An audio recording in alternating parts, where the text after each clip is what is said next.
The silence before Ferethi sky above Kolnari was never quiet. Not since the alliance fractured, not since the war began, and not since the humans came, but today the sky was still. Commander Ayla Gren of the Trina Republic stood alone on the Fa cliff's edge, her silver blue armor reflecting the early light of the twin suns. Below her, the ashes of the last village still smoked, a soft whisper of what had once been a thriving outpost. Her people, the Triner, had once sworn to protect it. Instead, they had watched it burn, and the humans had seen them do nothing. Hand tightened around her cum unit as her gaze fixed on the shape walking toward the fire. It was slow, calm, purposeful. One figure, a human, stepping through smoke like it didn't touch him. His face was smudged with soot, his uniform torn. But he moved like he wasn't afraid. She recognized him. Captain Silas VRN. He had begged for help just 2 cycles ago, his voice raw as he described the impending siege. The Galari fleet was coming, and he'd asked the Triner Council for one thing, a shield drop to protect the humans evacuating below. The Triner had refused. They had called the conflict not their concern. And now he walked among the ruins alone. Ayla's chest ached. She hadn't argued. She hadn't spoken. She had stood silent as her people turned their backs. Now Silas walked toward her, but he didn't look up. Instead, he knelt beside the smallest pile of rubble, a collapsed structure with bits of charred fabric tangled in its beams. A child's bed. Ayla stepped forward, her voice almost too soft. Captain Viren, he didn't move. But when he spoke, the sound was low and rough, like it had passed through too much fire to remain smooth. We warned them. We asked. And they watched. We couldn't. You could have, he said. Then he finally looked up. His eyes were dark with loss. But under the sadness, something deeper stirred, something cold, something focused. It made her shiver. You're not here to ask for help again, are you? She asked quietly. Silas stood slowly, not with anger, not even with hate, just a kind of quiet certainty that made the air feel heavier. No, he said, I'm not. Ayla's breath caught. Behind Silas, in the haze of ash and morning light, more humans began to appear, dozens of them, some wounded, some carrying weapons, some carrying nothing but silent eyes. They weren't an army, not yet. But they were something worse, survivors who had nothing left to lose. She could feel it, something deep in the pit of her stomach. Humans were changing, and not just in weapons or tactics. They were adapting in ways other species didn't understand. And something in Silas, something in all of them, now stood just outside what she could explain. What are you going to do?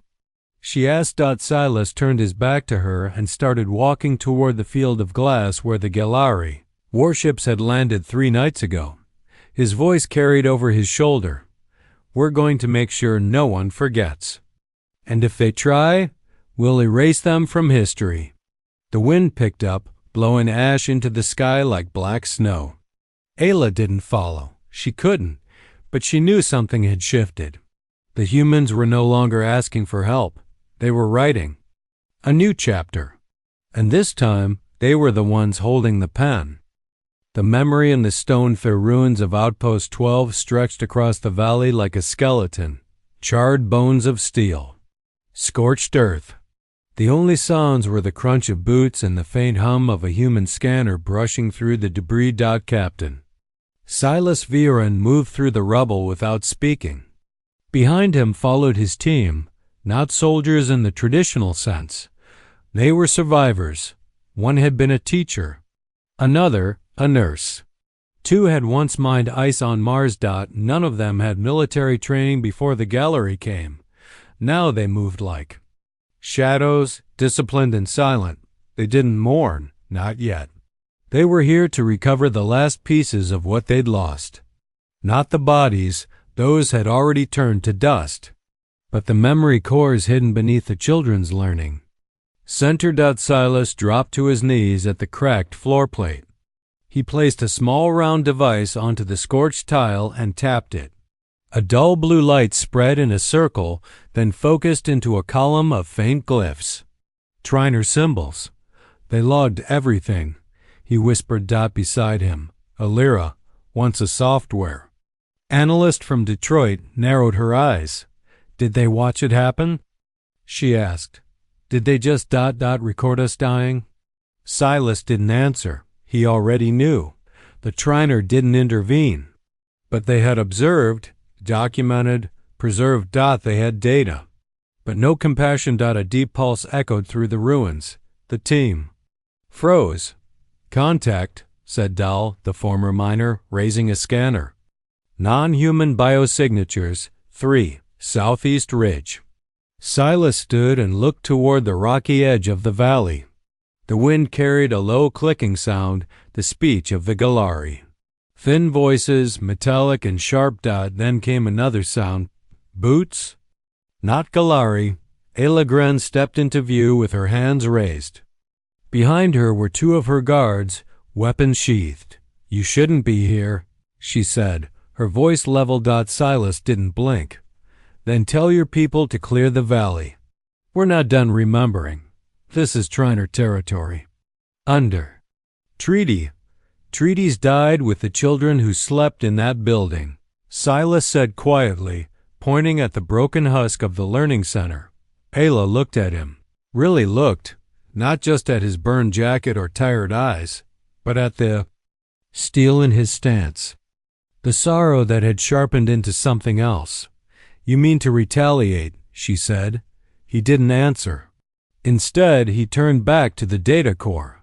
Alira handed him the memory rod, a smooth crystal bar that pulsed once with green light. The evidence had been copied. He slid it into his coat. We don't want revenge, he said. We want truth. Ayla stepped closer. Her tone softened. Truth will cost lives, Silas. Your people can't win a war against half the galactic quadrant. Silas looked up at her, his voice calm. Then we'll fight with something they've forgotten. We'll fight with memory. And when history looks back, they won't see warriors. They'll see who stood by and who turned away. A silence settled between them. Not of peace, but of understanding. Eyla finally spoke again. You'll need ships, Silas nodded once. We'll build them. You'll need allies. He looked past her, toward the blackened horizon. They'll come. Ayla hesitated, then reached into her belt pouch and pulled out a small silver crest, the sigil of her family. She placed it at his feet. Some of us didn't forget, she said softly. Some of us never turned our backs. She turned and left without another word. The wind howled louder now, like something had woken. Silas picked up the crest and studied it. For a brief moment. The fire in his chest burned warmer. Not all had betrayed them, but he would still teach the rest what it meant to be forgotten. The Ghost Fleet, the old dry dock on Luna's dark side, had been abandoned for over 100 years, but now, under the faint glow of Earthlight, sparks flew once more in the silence of space. Metal clanged. Welders hissed. Oxygen tanks vented steam. Like breath from giants. Inside Bay 17, a ship was being born. They called it Meridian 1, forged not by governments, not by great powers, but by the hands of refugees, engineers, and broken survivors who had nowhere else to turn. Captain Silas Vren stood near the observation rail, watching the curved skeleton of the ship take shape. Its hull was darker than standard alloys, layered with adaptive nano-armor stripped from decommissioned stealth crafts. No insignia, no flag. Just matte black silence. Behind him, Alira entered with a datapad, her eyes tired but sharp. We finished integrating the Triner cloaking tech, she said. Took 3 teams and a lot of guessing, but it works. Silas nodded. Good. And the AI? She's online. She single quotes learning fast. Maybe too fast. That's what we need. Alira paused. This won't be a warship, will it? Silas didn't answer right away. His eyes stayed locked on the floating vessel, slowly turning under the magnetic arms. No, he said at last. It'll be worse. He turned to her. This ship won't fight their battles. It will erase them, their lies, their records, everything they claimed about how we died. Meridian One will carry our memories and leave nothing of theirs behind. Alira didn't flinch. She only asked one thing. And the ghost fleet? Silas tapped the panel beside him. A star chart appeared, not of current space lanes, but of old supply routes, hidden depots. Lost colonies. We're waking them, he said. Ships that vanished, crews declared dead. Fleets the Council buried under classified status. We're pulling them back. Alira whispered, You think they'll answer? Silas's eyes glinted. They already have. Just then, a low hum rippled through the bay. The dock lights dimmed. The magnetic locks on Bay 15 released outside the glass. A ship blinked into view, massive, silent, dark as space itself.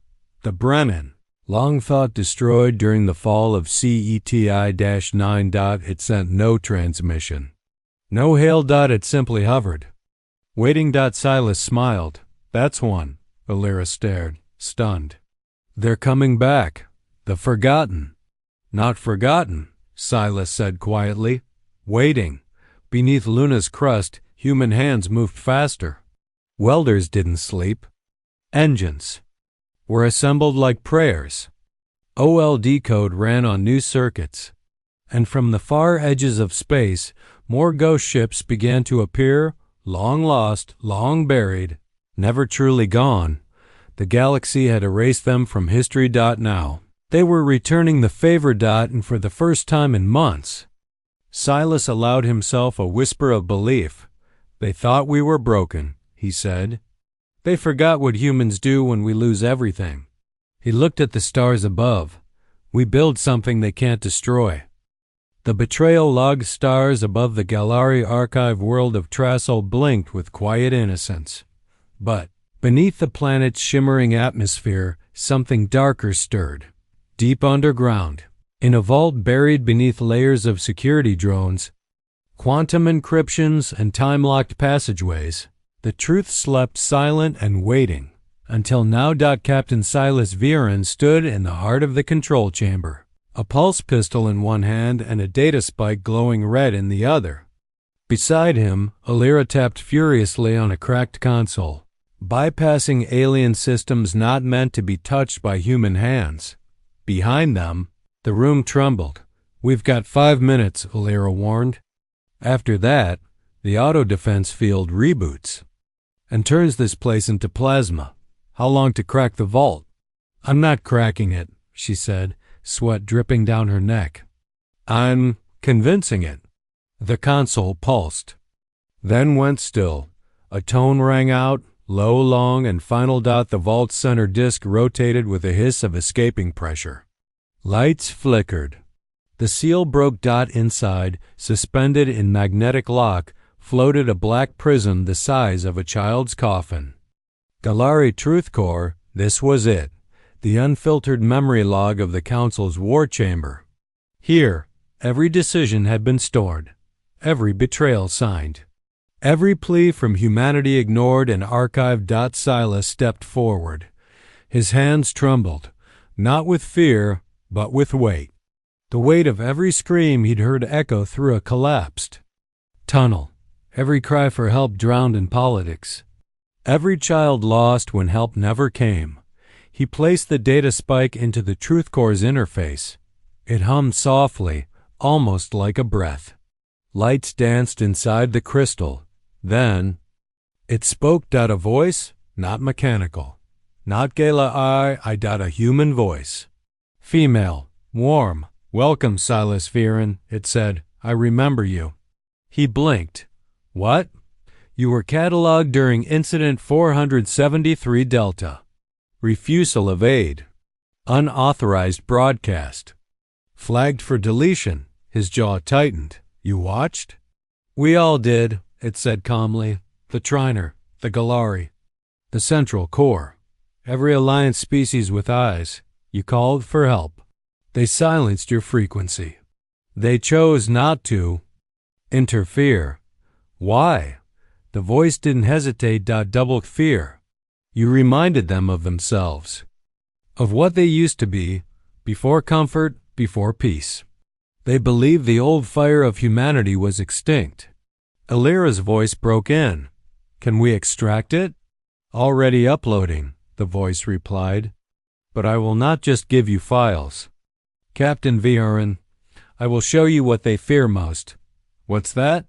Silas asked. The truth, told by you? Then the truth core began to open, not physically, but visually.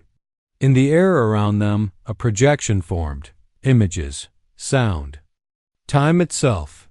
They saw the Council's final vote, saw the Galari smirk, saw the Triner ambassador avert her gaze as Silas's recorded plea played in the chamber, desperate, raw, ignored. They watched as the decision was signed. Refusal of aid, denial of interference, classification of humanity as strategically expendable. Silas stared at it. UNMOVING. This was a proof. He didn't feel rage. He felt something colder. Clarity. Double quotes. Copy everything, he said quietly. Then we send it across the quadrant. Alira's hands flew across the keys. Outside the vault, alarms began to howl. A second later, the ground shook. They were no longer alone. Incoming ships, Alira shouted. Galari patrols. 2 minutes out. Silas ripped the truth core from its magnetic bed and slid it into a titanium case. He turned to Alira. Back door. Now. They ran, through tight shafts, through fire, through collapsing tunnels, until the walls behind them were swallowed in plasma. They launched from Trestle surface just as the ground split behind them. Their ship, the Meridian one, rose like a ghost from the smoke in the sky. Galari warships moved to intercept, but they were too late. The truth was already moving, rooted to a dozen beacons, copied to old war networks, pushed through broken satellites. It was spreading. Every race in the quadrant would hear it. Not from an official council feed, not from a filtered news wave. From a human voice, from Silas. And when they listened, they would not hear anger, they would hear truth, and then they would have to choose. Stand with the erased, or become the forgotten.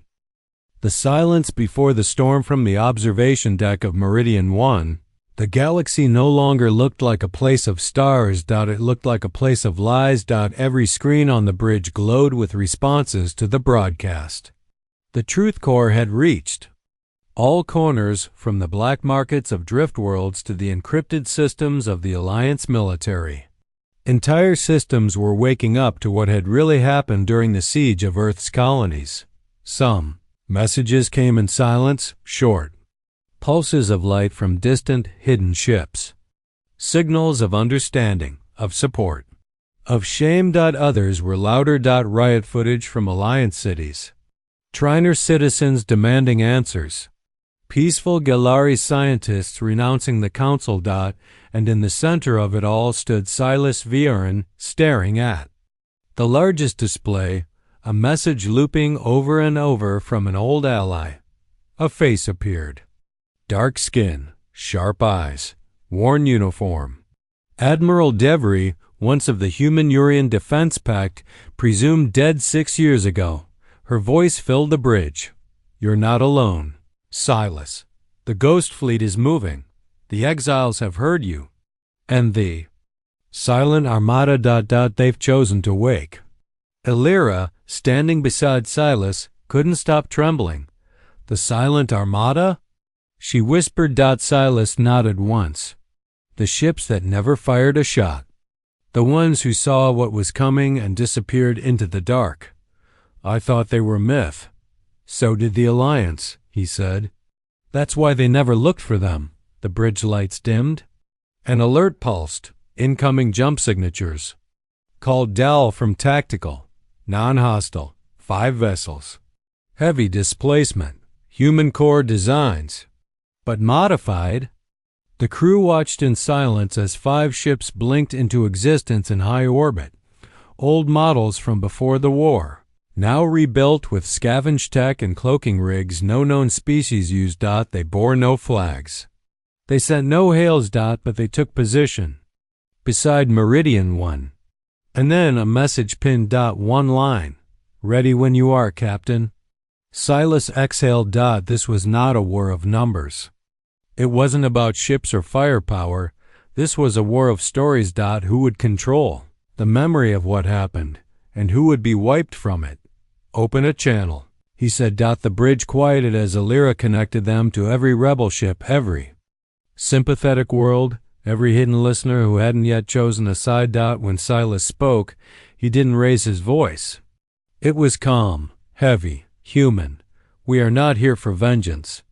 We are not here to burn your worlds. He paused. We are here to bury your lies. For too long, you've told the galaxy we failed.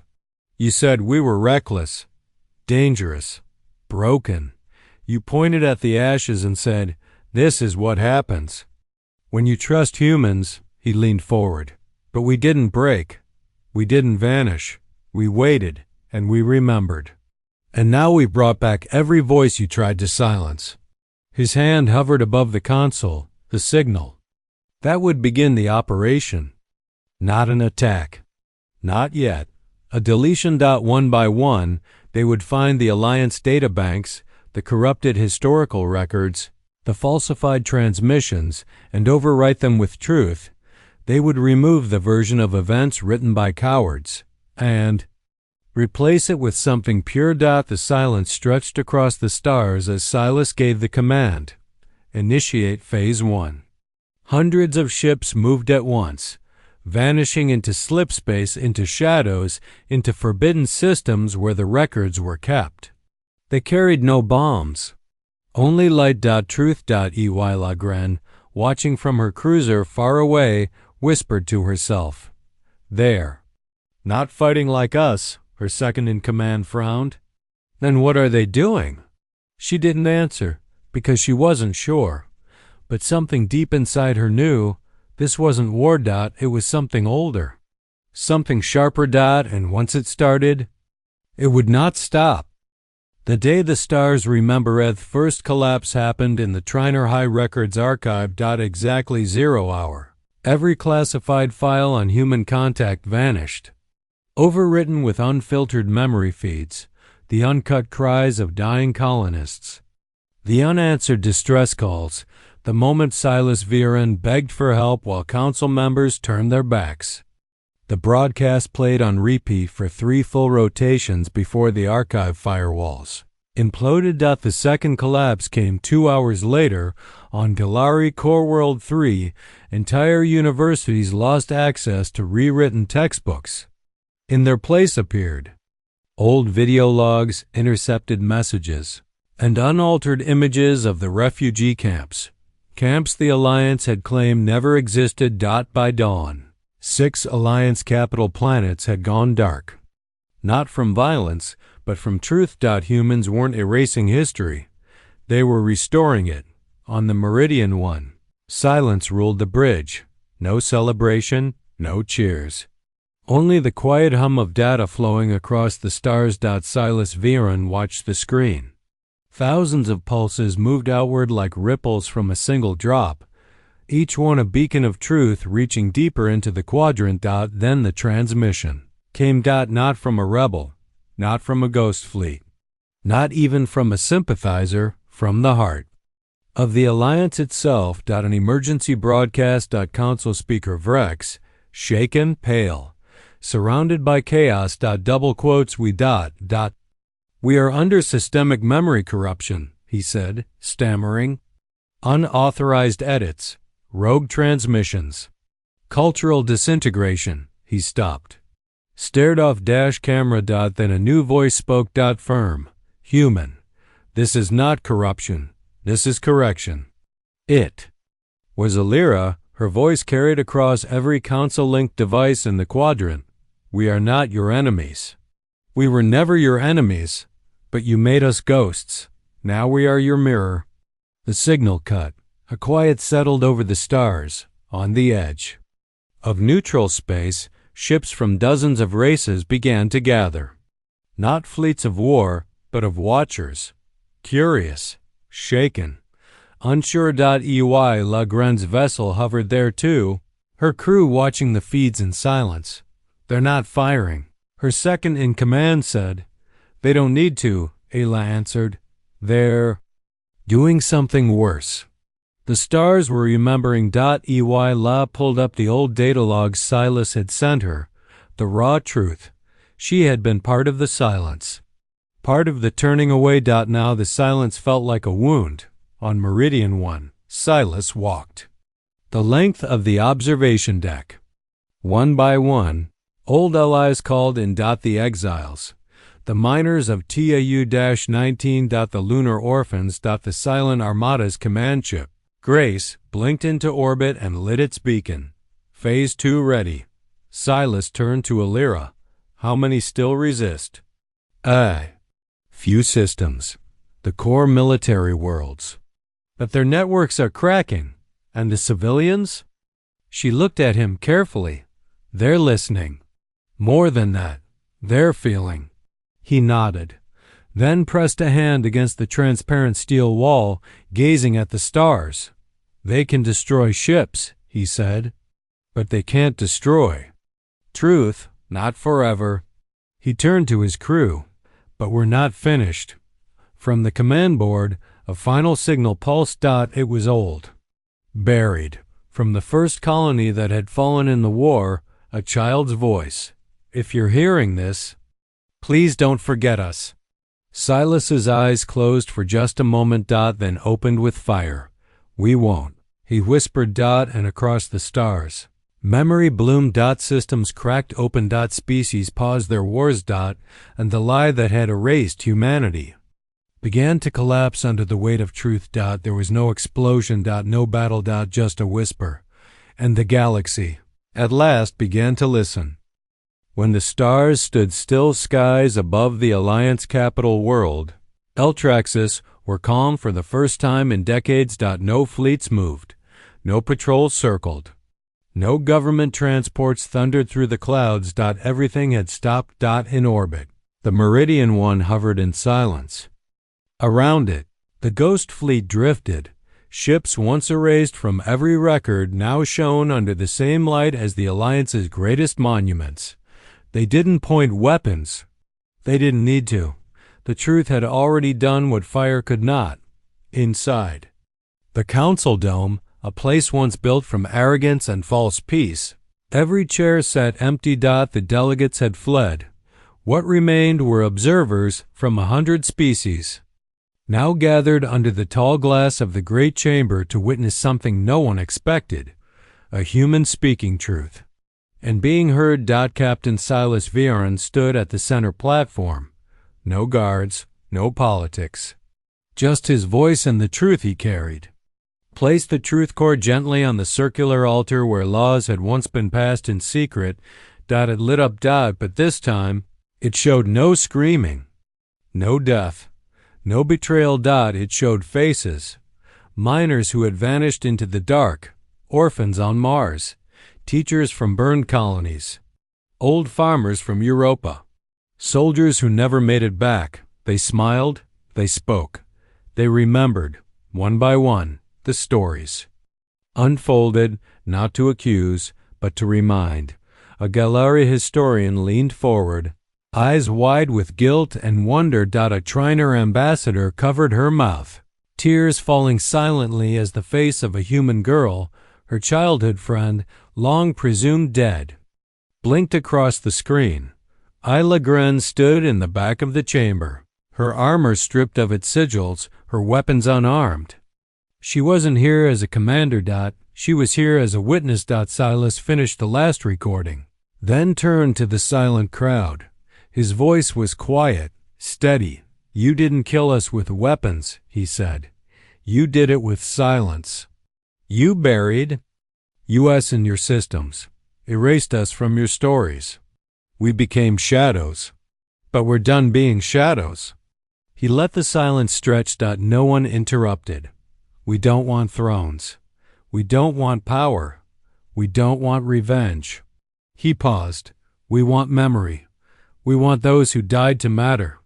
We want the truth written in the stars so that no one, ever again, will be told their suffering didn't happen.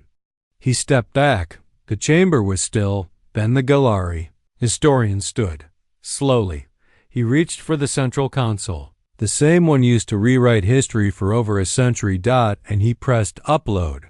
The truth core pulsed once, and its stories became permanent. Etched not in metal, but in law. From that moment, every child on every council world would learn the truth of what was done. The betrayal. The silence, the fire, and the rise of humanity. Outside the dome, the Meridian One received a final transmission. From Admiral Devry.